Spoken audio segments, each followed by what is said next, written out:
وانزل فيه على الصحن هيك. بسم الله الرحمن الرحيم. يا سلام. هلا صار بدها وحده. الله يبارك له. السلام عليكم، شلونكم يا عيلة الأكابر؟ إن شاء الله دايما يا رب تكونوا بخير. ورجعنا لكم فيديو جديد وأكلة جديدة. إذا عجبكم الفيديو لا تنسوا تدعمونا بلايك وتشتركوا بالقناة وتفعلوا زر الجرس ليصلكم كل جديد. اليوم حضرت لكم أكلة معكرونة بالخضار. طبعا هي أكلة سهلة وخفيفة ونظيفة. مكوناتها معكرونة، بقدونس، بندورة، توم مفروم، بصل مفروم، دبس فليفلة، دبس بندورة، سمنة، زيت، فليفلة حمراء، ملح، 7 بهارات، وفليفلة خضراء. وهلا قبل ما ابلش حبايب قلبي لا تنسوا تدعمونا بلايك وشير وتشتركوا بالقناة وتفعلوا زر الجرس حتى يصلكم كل جديد. وهلا خلينا نبلش بالطريقة. هلا مثل ما لكم شايفين اول مرحلة اني حيطت مي على النار عم بستنى تغلي. طبعا بدها تغلي كتير منيح مشان تتفتح معي الحبة وما تعجن. هلا مثل ما لكم شايفين بلشت المي تغلي عندي. بنزل بالمعكرونة بهالشكل وبعمل لها تحريكة بسيطة وبعيفها حتى تفتح عندي الحبة بالشكل التمام. خلينا لبين ما تستوي المعكرونة نبلش نحضر الصلصة تبعيتنا. أول شغلة بنزل بالسمنة بهالشكل.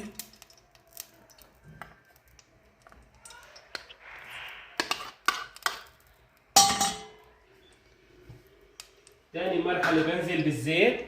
طبعا هلا بنزل بالزيت حتى يسخنوا مع بعضهم.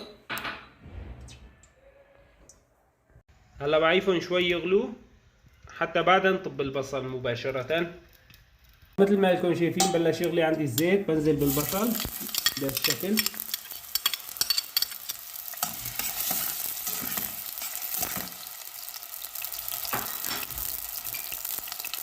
بنزل بعده بالثوم.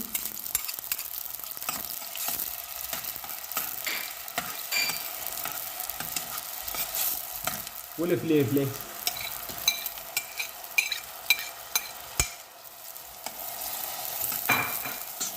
هلا بعيفهم مدة دقيقتين تقريبا بقليهم. من بعدها بنكمل. هلا مثل ما لكم شايفين عم نقليها بهالشكل وبلشت تاخد معي لون. هلا بنزل فوقها بالبندورة.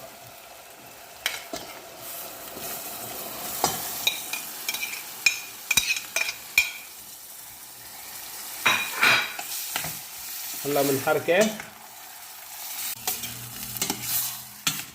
هلا مثل ما لكم شايفين عم نحركها بهالشكل حتى تتخلط معنا.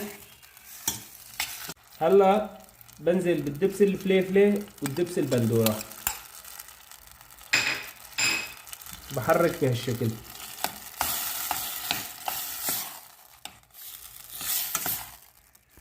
هلا مثل ما لكم شايفين عم بمزج الدبس الفليفلة مع الدبس البندورة مع التبلة بهالشكل. هلا بنزل بالبهارات مثل ما لكم شايفين. بحركهم بهالشكل.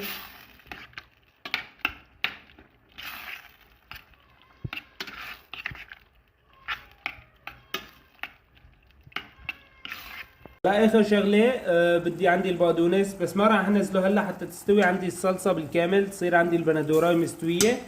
بعدهم بنزل البقدونس حتى ما يدبل عندي كتير.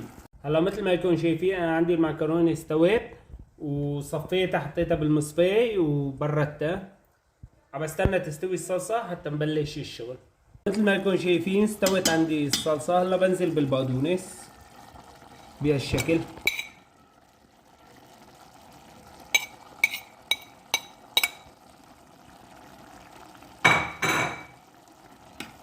هلا بحركه معهم.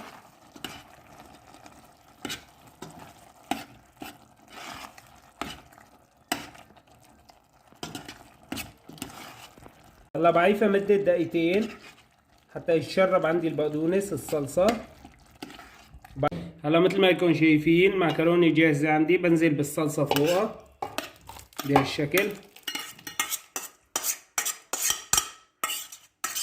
هلا عفت على الغاز، بعيفها في هدرة دقيقتين يتشربوا مع بعضهم، وبتتقلى عندي المعكرونة مثل ما يكون شايفين. بحرك بهالشكل. وهلا يا عيد الاكابر صارت عندي جاهزة، وبنزل فيها على الصحن هيك. بسم الله الرحمن الرحيم. يا سلام. هلا صار بدها وحدة الله يبارك له مثل ما يكون شايفين. بسم الله الرحمن الرحيم. مثل ما يكون شايفين نزلنا فيها هيك يا رب. وهلا مثل ما يكون شايفين صار عندي الطبق جاهز، وهي النتيجة. وصحتين وهنا على قلبكم. إذا عجبكم الفيديو لا تنسوا تدعمونا بلايك وتشتركوا بالقناة وتفعلوا زر الجرس ليصلكم كل جديد. والسلام عليكم.